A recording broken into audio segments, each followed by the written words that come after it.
All right, well, thank you, and good morning. So I want to first thank John for introducing me and to verify that it is in fact correct that a cardiologist is up here speaking to you while the topic of the day is cancer, so you don't call security and have me promptly removed. I also want to thank Monica Bertinoli for actually inviting me to come share some of the insights that we've developed over the years for doing cardiovascular trials as an academic research group.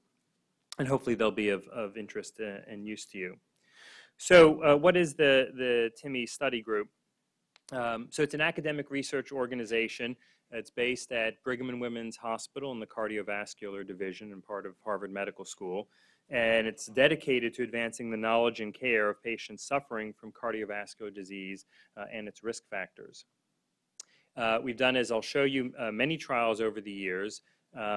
Most of the trials now are funded by industry, and that's why Monica, I think, asked me to speak here to talk about our interface with industry and how that collaboration has worked. Certainly, taking just a step back, within the realm of cardiovascular trials, there are obviously a huge number of trials funded by the NIH, by the NHLBI, although as one might imagine, trials for new drugs tend to be funded by industry as they have a vested interest in getting rapid approval for that, whereas NHLBI is particularly well suited for funding trials of different strategies where there's not a particular drug at play, or testing drugs that are off patent where there's not the economic incentive for a company to support a large trial. So the trials that we've done, TIMI's been around for almost 30 years, starting with thrombolysis, hence the name thrombolysis and myocardial infarction as TIMI-1. We've done 65 clinical trials, 59 are completed, 6 are ongoing. Overall, and I'll show you some data for this, we've enrolled over 300,000 patients to date with about 4,000 sites worldwide. Now, with the scope of cardiovascular trials, the size of any given trial being relatively large, hence the number of investigators for a trial has to be large. So for some of our large trials, we'll have 800, 1,000, 1,200 sites involved to enroll sufficiently for that trial. And so although we do have an excellent cadre of sites, I do think it's probably important to distinguish it from the oncology world where the size of the trials is smaller, and hence I think a benefit of that is likely that the cohesion of investigators you have is probably somewhat tighter. But we do work around the world, 52 countries, and all the currently habitable continents. So the TIMI trial enrollment, the x-axis is hard to read, but we've numbered our TIMI trials since TIMI-1, which actually came up when a medical reporter asked Dr. Brunwald, who funded the TIMI study group after TIMI-1 had come out and shown the benefits of the fibrin-specific lytic TPA versus streptokinase. Then the reporter said, "What are you going to do for TIMI-2?" He said, "Oh, maybe we should keep the name. Good idea." And so that took off from there. So the x-axis is the TIMI trials over time. The y-axis is the enrollment in any given trial. The bars then show the enrollment in a given trial. The line shows the cumulative enrollment, and you can read that with the secondary y-axis on the right there, shown in red are trials that are either ongoing or about to launch. And I think this gets back to a point that Joseph very nicely showed in his slides. When you look for the approval for cardiovascular trials, in part, I think that may be related to the sheer size of these trials, which is a function of the event rate. And so with advances in medical care, a patient coming in with an acute myocardial infarction, his or her risk of dying, having another heart attack, having a stroke over the ensuing year is about 10 to 12%, depending on the risk of the patient. And so you can imagine then, even to show a drug that would decrease those hard endpoints by 20%, you're talking about a 2.5% absolute risk reduction. And the statistics, therefore, necessitate very large trials to show that benefit. Very prevalent disease and hard endpoints, and so certainly obviously worth investing in, but the trials need to be large. And so you can see over the past 10 or 15 trials that we've done, they now tend to be in the range of 15,000 to 25,000 patients per trial. So, but why does industry want to work with us? They obviously have the drug and the finances, and why couldn't they just put on the show by themselves? They certainly have the resources to do that. So the approach that we offer as an academic research organization is to bring together three elements. One, the expertise of having principal investigators who are skilled clinical trialists, and I'll talk about that in the next slide. Also bringing on board project management, having people who are skilled in actually executing one of these trials, which we liken to either a jumbo jet, although not a Dreamliner nowadays, but a jumbo jet or a large oil tanker that will be taking a 5-year or so mission. They're very hard to steer. It takes a lot of expertise for that. And then the third element being core services, and that might be adjudication of events, a safety desk, biostatistics, a variety of biosample core labs. And the advantage, I think, for what TIMI offers is bringing all these together under one roof, meaning that the principal investigator for the trial works incredibly closely with the project director, working literally on a daily basis on all the aspects of the trial. And similarly for the core services, there's tight integration with our project management, meaning if there is a planned look by a data monitoring committee coming up, and we want to have a high rate of adjudication of events, it's not one group asking another group what's the throughput for the central events committee for adjudication. It's someone literally walking down the hall talking to one of their colleagues and saying, for that DMC look, we'd like to be at 90% adjudication. Can you make sure all those events get prioritized in the ensuing months so that we're in good shape? So a little bit about the physicians in the group, and I'll just highlight a couple of points that I think are relevant as one thinks about an academic research organization and the value it might add by combining with industry partners. Obviously, being clinicians and actually understanding the nature of the practice of medicine is important, but also having people be scientists and understanding framing and refining hypotheses. And so the model, actually, that Dr. Brunwald started in the TIMI study group and that I've continued on is to treat it very much like a traditional basic science lab where all the investigators in the lab, that is their focus. So everyone in my group dedicates basically 75 or 80% of their time to research. I think that's very different than many other AROs out there or clinical researchers where that's a part-time job in addition to a very full clinical plate. Here, people are in the office basically full-time working on the research. And then the other aspect is that they do it all the time. And so there is, like anything, a wisdom that comes along with doing tasks again and again and being experienced for knowing not only how a trial should be formulated in terms of theory, but in practice. When you have a trial that's at 1,000 sites, how do we make sure that the way the trial is done in Boston is the same that it's being done in Bulgaria, and what will apply globally? I'll only touch briefly on the project management, but that's actually a huge component of what we do. I have very fortunate to have a very experienced director of operations who juggles our 200-person group as we handle the different trials that go on at any given time. And I have very experienced project directors who have navigated these waters before for a trial and have each of them about a decade of experience in running mega trials. And that for us, a mega trial is any trial over 10,000 patients. And there's a special skill set for that. And they bring that expertise, I think, to the table in a way that even for industry, there are very, very few people who actually have been experienced in running such large trials. And then there's an associated team for each trial, about a dozen or so additional operational personnel. And then I won't go through any of these in detail, but we could talk about them in the Q&A as people are so inclined. But we offer a variety of core services for event adjudication. In the realm of cardiology, that's critically important to make sure that someone really did have a myocardial infarction and that people who we deem as having a myocardial infarction is the same in every center around the world, so having consistent definitions. Having a safety desk, having a trial hotline where we field questions 24/7 to help investigators around the world, and a variety of core labs. I'll touch upon the biostatistics in a little bit as well. And so I think probably the greatest value, certainly from my perspective, that we offer as we interact with our colleagues in industry is helping for trial design. and that covers a variety of elements, obviously the most important of which is the protocol, and thinking about what's the right patient population, the right dose, and the right endpoints. And I'll show a few slides to give some examples of how, at least in cardiology, these issues are paramount and can mean the difference between success and failure. There's also the issue for the case report form, which I think winds up being critically important. That is the foundation by which the database, obviously, at the end of the trial will be built.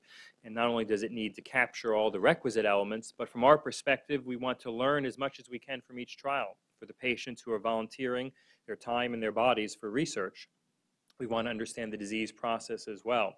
And so we do have fairly extensive case report forms that we can use to probe additional questions in these large data sets. And learning how to ask the right questions the right way and streamlining it and making it easier for sites. And then obviously for the statistics, making sure that the analytic plan is appropriate.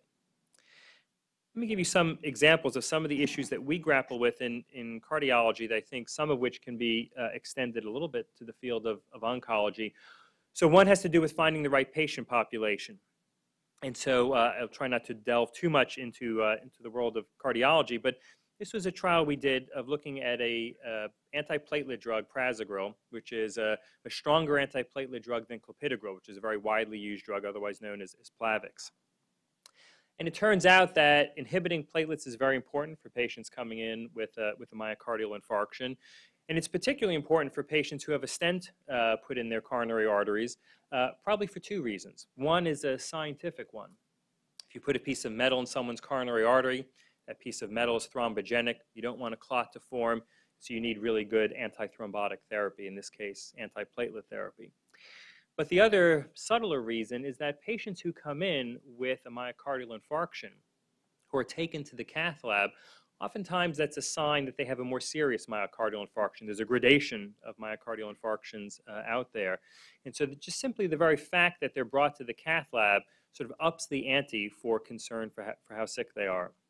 And so putting those two features together, then we study this drug in patients coming in. ACS is acute coronary syndrome, a broad sort of catch-all for different types of myocardial injury. But we insisted that they needed to have a planned PCI, which is percutaneous coronary intervention. We're going to the cath lab.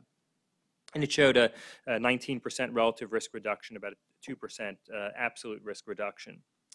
And so that's good. And most patients coming in with these heart attacks, about 2/3 or so, go to the cath lab.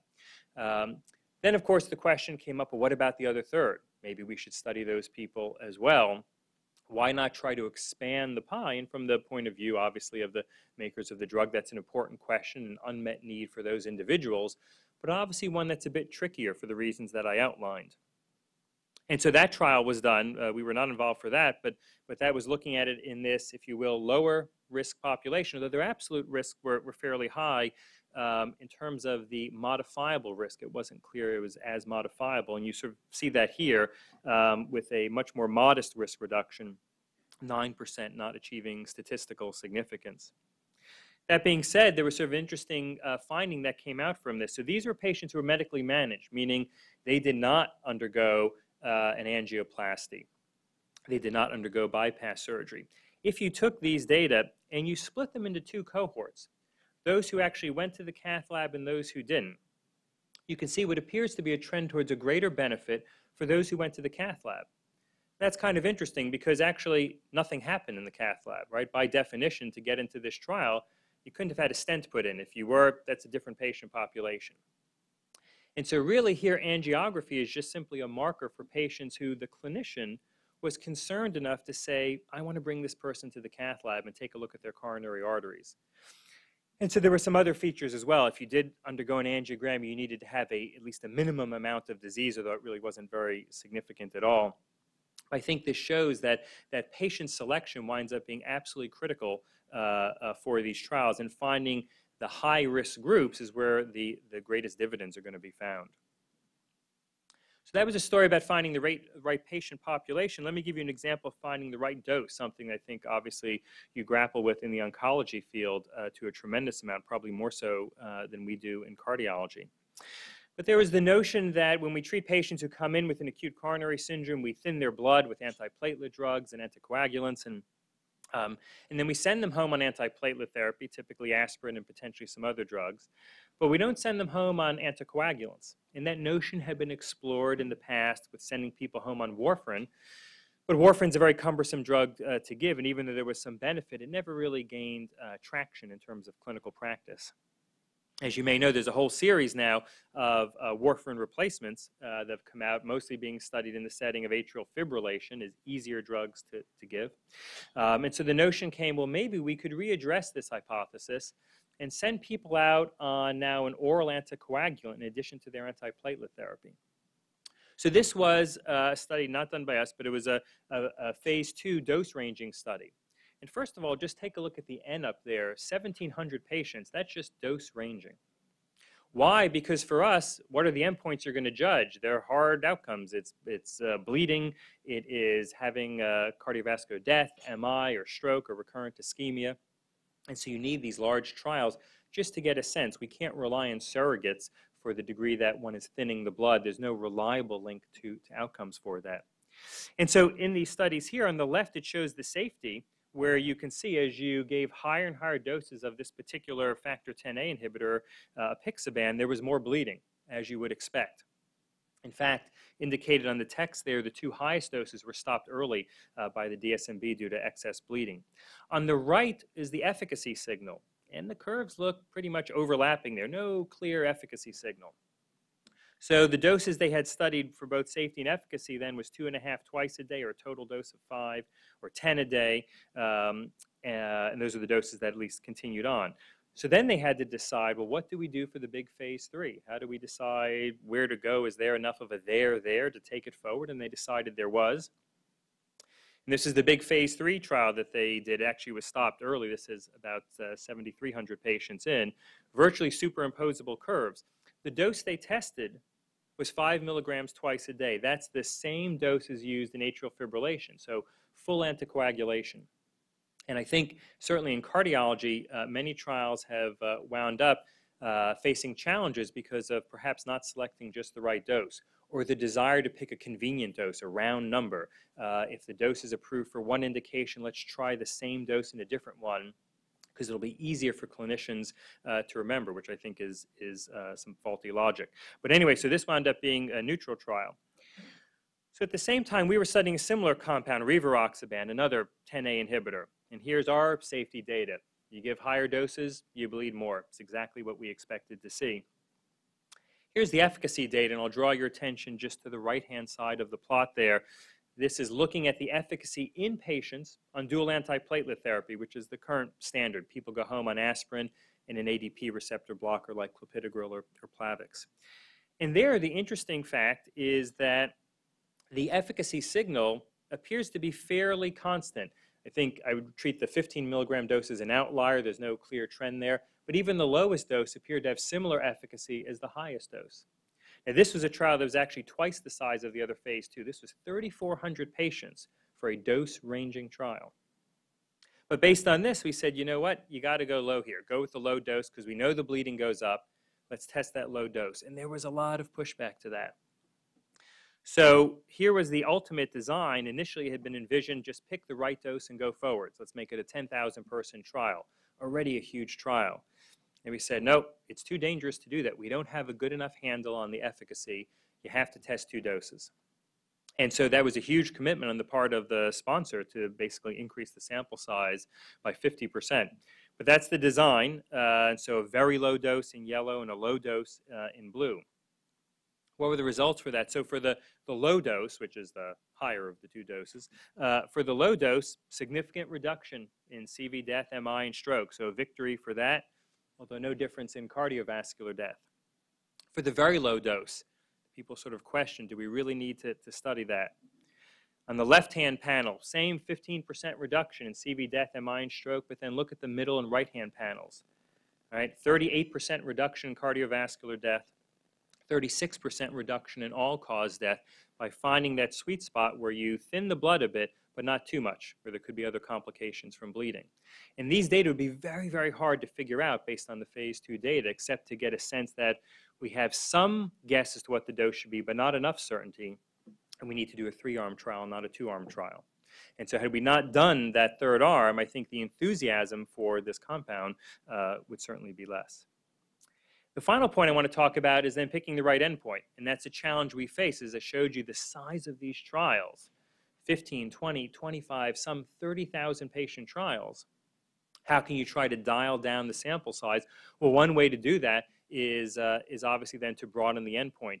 So this is a trial where they broaden the endpoint to a quintuple endpoint, the triple of CV, death, MI, stroke, hospitalization for ischemia, urgent revasc, some softer elements at the end. And you can see just missed statistical significance for those who worship at the altar of p.05. So 8% reduction. Their secondary endpoint, the harder triple, had they stuck with that, they would have made it. So that's the tension one faces in choosing the right endpoint. As time is short, I'm just going to quickly flip through these slides and leave room for questions at the end. So here's how we work with the sponsor. We work very closely together with really a joint management team, the key physicians at both the sponsor's end and our end, and the key operational people. We talk every 2 weeks. We also then have a more operational working group that meets every week and deals with every aspect for the trial. We have, as is common for trials, an executive committee of sort of key thought leaders who opine about the trial every couple of months and help with questions, and a steering committee that consists of a key investigator from each country, and then all the sites, and obviously an independent IDMC and a variety of core services shown on the right. We spend a lot of time with training and communication for the sites because we do have so many sites with 1,000 sites in the trial. For some sites that don't do research with the same frequency that maybe some of your sites do, making sure they're well trained is critical. Our enrollment winds up being fairly brisk. You can see over time in months we can enroll 25,000 patients in the course of about 2 years or so. And then the biostatistics, Monica asked me to touch a little bit about this. We work very closely with the sponsor beforehand, using our databases to give information for what might be the right enrichment factors for a trial, for inclusion factors. Before the database lock, we work very closely to make sure we have a thorough understanding of the database, and then we get the raw database, we derive all the variables, we run the analyses, and that's what we use for the publications. We pride ourselves on our publications. The bars here are the publications per year. The line is cumulative publications.